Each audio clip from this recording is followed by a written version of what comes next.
Aloha nui kākou, o wau ke ia o Kahoʻokahi Kanuha. E kū ana I ke anu, o ka Puʻuhonua o Puʻuhuluhulu, I ka makani e hae mai ana. Here on day 17 at Puʻuhonua o Puʻuhuluhulu, here to give our daily updates. First update is that we want to reiterate what we said yesterday, that we are aware of the 2 incoming storms, and we are tracking and monitoring them very, very closely. We have information coming to us by the hour, and as new information comes in, we act and plan accordingly. We do have plans in place, and we are implementing them as we speak. And if necessary, we are willing and ready to evacuate this area to ensure the safety of all of the people here at Puʻuhonua o Puʻuhuluhulu. Secondly, I want to clarify some misinformation that is spreading throughout the media in regards to access of Maunakea. Now, telescope technicians have had access to Maunakea from the very beginning. About 2 or 2.5 weeks ago, the Maunakea observatories made a decision voluntarily and preemptively to remove their people from the Mauna. Now, because of that decision that they made on their own accord, they reached a time where the telescopes were kind of in a critical situation, and they needed to work on them immediately. When we were approached, we have worked with each and every one of those telescopes, and they've had access every time that they've approached us. And so the Gemini went up, Subaru went up. At that point, we made an agreement with those who are in charge here to provide them unobstructed access in exchange for us having access of 1 vehicle a day. Now, it's important to note that those who work on Maunakea do not have rights to access that area and that Mauna that is constitutionally protected. But we, the native people of this place, do have that right. Our rights are protected in the Constitution to access our sacred places for cultural and religious practices. And this is codified in the Hawaiʻi Constitution, Article 12, Section 7. However, since Sunday morning, we have had an agreement that those telescopes, when they need to operate, when they need to maintain and perform maintenance on their telescopes, they will have access. And again, in return, we, the people who have rights that are constitutionally protected, are allowed 1 single vehicle a day. And so we want to bring clarity to that nobody is being blocked off of the Mauna in regards to telescope maintenance. We have also allowed the access of water trucks whenever they need to go up. We have also allowed the access of Hale Pōhaku workers.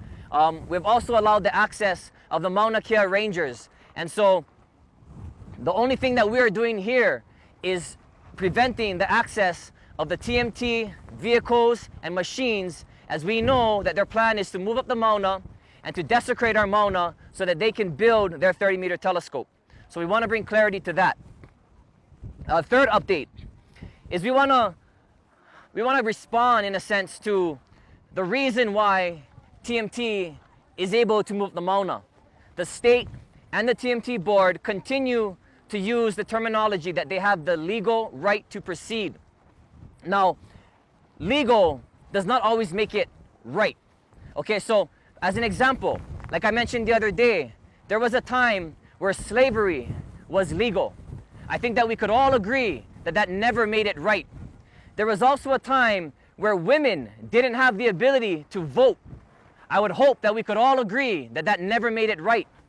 Another example, here in Hawaii, there was a time, a long time, where our own language, ʻōlelo Hawaiʻi, was illegal in the schools. That never made it right. And it was through actions like this that got those things overturned and changed so that those legalities could eventually become pono and become right. So this idea that just because it's legal does not make it right and does not make it moral. Now, the logic behind this legality and this decision to give them the legal right is a logic that really, really needs to be questioned, not just for those of us who stand in protection of Maunakea, but for all people in Hawaii. The Supreme Court ruled that TMT had the legal right to proceed because their project would not cause adverse substantial harm to Maunakea. However, the reason behind that, the reason that they came to this conclusion, was because Maunakea has been so damaged already that 1 more telescope wouldn't make that much more of a difference. And so to bring this into perspective, what they are saying is that the Alawai Canal has been so polluted and so much sewage has already spilled into that canal that there's no need to protect it. There's no need to ensure that that does not happen again. Kahoʻolawe has been bombed for years and years, and because of that, why stop the bombing? The Pacific Garbage Patch is the size of Texas, so why try to protect the ocean? These are ideas that should raise concerns with every single person in Hawaii and really every single person around the world. Now, another mana'o on this is that there is a petition right now that has been signed by over 900 people.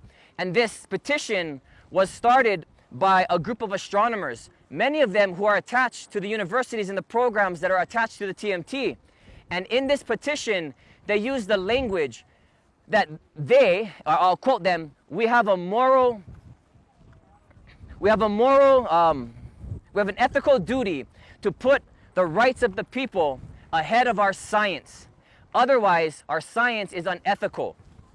And so we see here that the people are taking a stand. We are saying that we do not consent to the desecration of our aina and our mauna. And therefore, scientists have an ethical duty, a moral duty to look into that and to make a decision, again, that's not just legal, but that's right. And so I want to call upon, again, Mayor Harry Kim, who has been put in charge of this operation by the governor. The mayor prides himself on standing with the people. He prides himself on his reputation of walking with the people of his place and his community.